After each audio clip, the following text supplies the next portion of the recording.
When you think of the Indian Army, what comes to mind? The Delhi Durbar of 1903, the regiments of the Raj, or those of the modern Republic of India?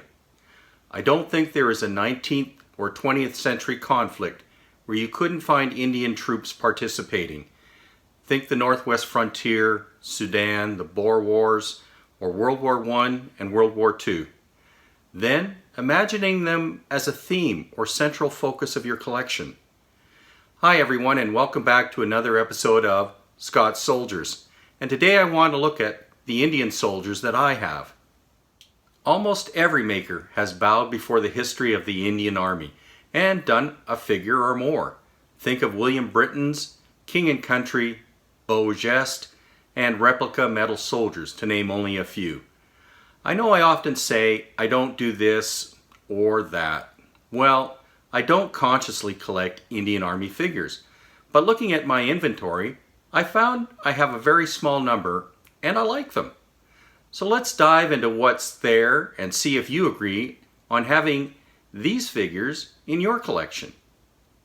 This set is a classic, and it has been replicated by several makers over the years. Made by Tradition of London, here is number 65, Indian Mountain Artillery Battery. The set is number 441 of 500 and includes a disassembled mountain gun, which can be placed on the mules for transport. But I have put it together here, a nice little piece to haul around the Khyber Pass. The set includes the standard Anglo officer and a number of Indian troops to handle the gun and transport it. I bought this at the Tradition store some 20 years ago. This set is no longer available, but the company still makes figures of the Indian Army circa 1890 to 1910. These two camels with riders are from King and Country.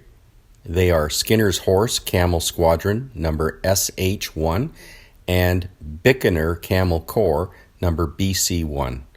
I first saw these in 1992 at King and Country's store in Hong Kong.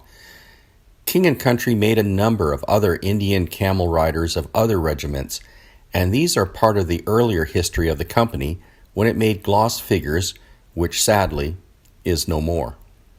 While I didn't buy them in 1992, I found these two sitting on a shelf at Andy Morant's house and quickly concluded the sale.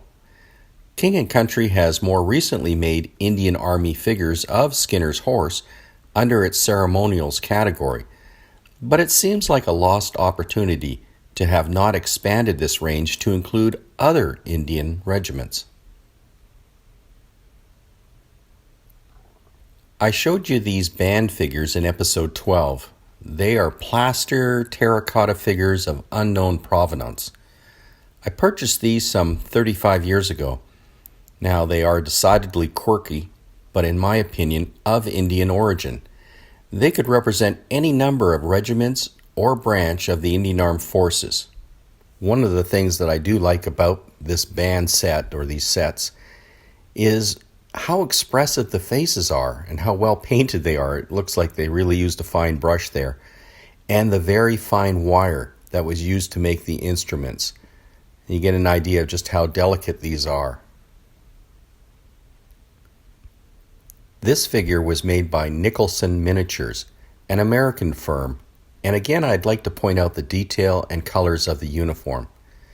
I think other than the Napoleonic themed or Highlander regiments, the figures of the Indian Army, whether it's past or present, have the most color diversity of any toy soldiers. Maybe that's what makes themes like the Delhi Durbar popular today. Given its rich history, I think figures of the Indian Army from the 19th century to present day are another underrepresented facet of our hobby. On that, I'd like to hear from you. Are you a collector of Indian Army figures? And where do you hail from?